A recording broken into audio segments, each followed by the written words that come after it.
Bien, voilà où nous l'avions laissé, à savoir les cépages. Nous avons dénombré le nombre de cépages référencés en Italie. Maintenant, comment se répartissent-ils? Eh bien, vous remarquez que le Sangiovese est le cépage le plus important en Italie. On le retrouve pratiquement dans toutes les régions du nord au sud. Il est suivi par le Trebbiano. Il faut savoir que le Trebbiano, il y a bien une dizaine de Trebbiano différents et on va le retrouver avec des nuances très différentes dans diverses régions d'Italie. Ensuite, le Montepulciano que la plupart des gens connaissent, et notez que le Merlot est le premier cépage international que l'on va retrouver en Italie. Il est quand même à la 5e place, ce qui est tout à fait remarquable. Le Chardonnay à la 7e place.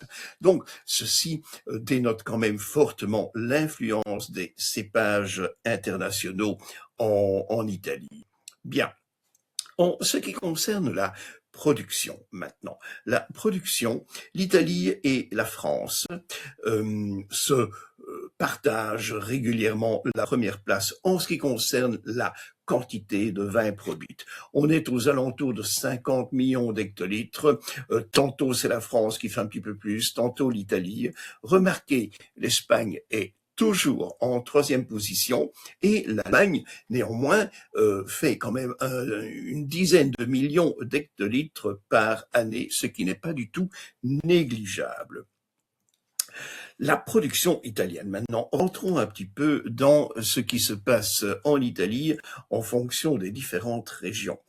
Eh bien, c'est la Vénétie qui se taille la part du lion, avec plus de 20% de la production de vin italienne. Il faut savoir qu'il y a 20 régions en Italie, et à elle seule, la Vénétie fait 1/5 de la production nationale.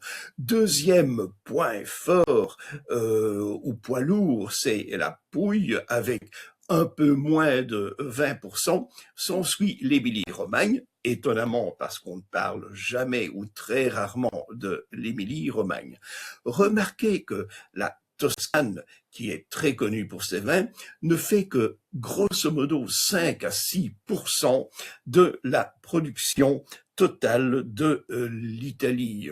Donc c'est pas un poids lourd, mais nous verrons par la suite que la Toscane mise beaucoup sur la qualité. Notez que les surfaces des cépages, des vignes étant perpétuelles, baissent. On n'arrête pas d'arracher des vignes un petit peu partout, et notamment en montagne, on peut s'y attendre parce que c'est beaucoup plus facile de cultiver la vigne en plaine, en montagne, mais même en colline. Alors, regardez, notez quand même que les rendements moyens, ce qui est un élément important pour distinguer les vins de qualité, les rendements moyens oscillent entre 60 et 70 hectolitres par hectare. Quand on sait que le Prosecco, les rendements oscillent entre 150 et 200 hectolitres par hectare. Il faut dire que pour arriver à une moyenne de 60 à 70 hectolitres, il y a pas mal de régions où la moyenne va se situer aux alentours de 30-40 hectolitres par hectare. Ce qui veut dire que dans beaucoup de régions, on cultive avec énormément de qualité et des très faibles rendements.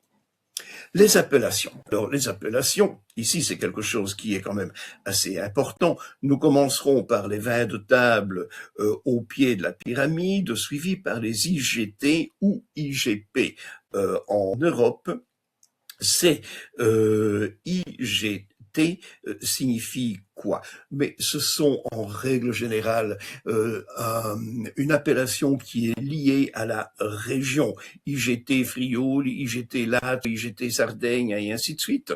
Et le cahier des charges n'est pas très rigoureux. Le cahier des charges va surtout imposer une série de cépages, plus exactement éviter ou interdire certains cépages dans la région. Alors, beaucoup plus intéressant. Maintenant, ce sont les DOC et les DOCG. DOC, là, on va avoir un cahier des charges qui, en règle générale, va être assez rigoureux, va citer pour avoir une telle appellation, vous devez être dans une région bien délimitée, bien définie. Le cépage ou les cépages autorisés sont ceux-là, dans telle proportion.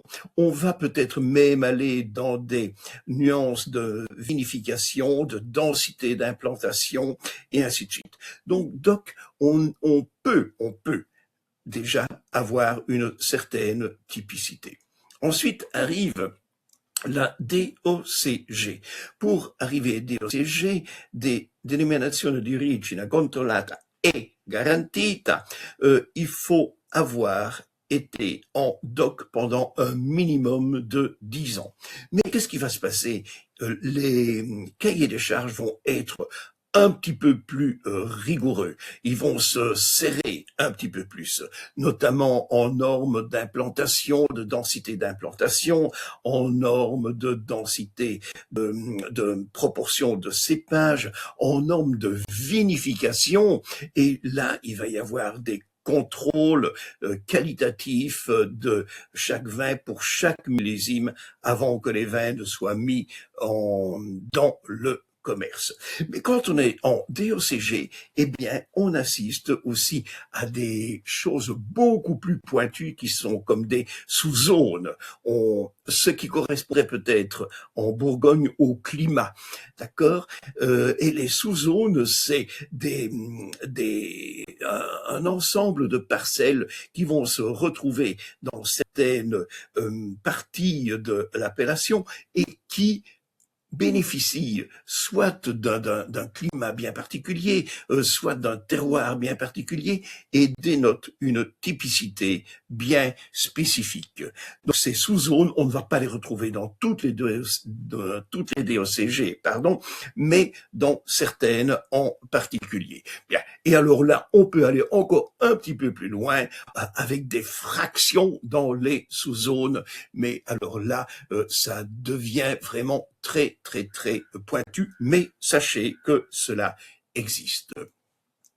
Ensuite, alors, est arrivé le décret européen, on a voulu tenter d'uniformiser ces appellations un petit peu partout en Europe, et les IGT en Italie sont devenus IGP, indication géographique protégée.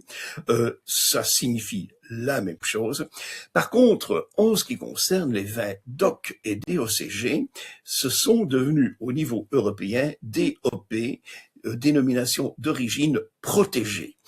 Mais évidemment, comme les Italiens, si vous êtes juste DOC, vous mettez DOP sur votre étiquette, ça ne change rien du tout. Mais bien évidemment, ceux qui ont l'appellation DOCG, ils ont quand même travaillé pour l'avoir et ils tiennent quand même à se distinguer du reste. Et donc, vous allez voir DOC, DOP et DOCG se retrouver en Italie, tantôt l'une, tantôt l'autre. Elles vont coexister. L'Italie comporte 73 DOCG. Ceci était vrai en 2017, mais cela évolue, même si actuellement il y a un énorme frein pour les appellations contrôlées. Donc c'est devenu de plus en plus difficile au niveau européen d'obtenir ces appellations. Et 330 DOC. Il y en a même plus en 2026. Alors, certaines appellations sont relativement intéressantes.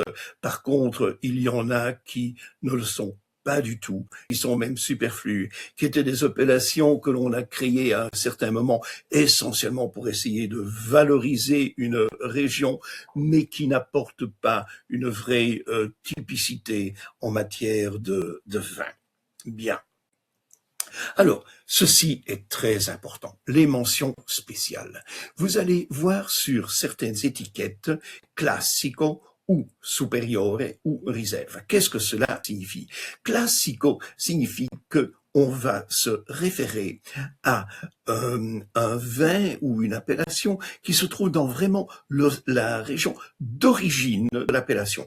Prenons le cas le plus connu qui est le Chianti. Le Chianti Classico répond à la région qui avait été déterminée comme étant remarquable déjà par Cosimo de Médicis. Et puis, comme toujours, on se trouve de l'autre côté de la rue et on dit mais pourquoi toi tu peux avoir l'appellation, moi pas. Et donc on a étendu l'appellation. Donc en ce qui concerne les Chianti, pour reprendre l'exemple précédent, il y a le Chianti Colli Senesi, Chianti Colli Fiorentini et ainsi de suite. Mais le Classico est en règle générale assez proche d'un synonyme de qualité. Superiore. Superiore, quand vous allez voir superiore sur une étiquette, ça signifie que déjà vous avez affaire à une appellation contrôlée, et par rapport au vin de base, le superiore exige que le rendement soit minimum 10% inférieur au cahier des charges de base. Donc, vous allez avoir, en règle générale, quand vous avez superiore, un vin déjà beaucoup plus charnu, avec plus de matière.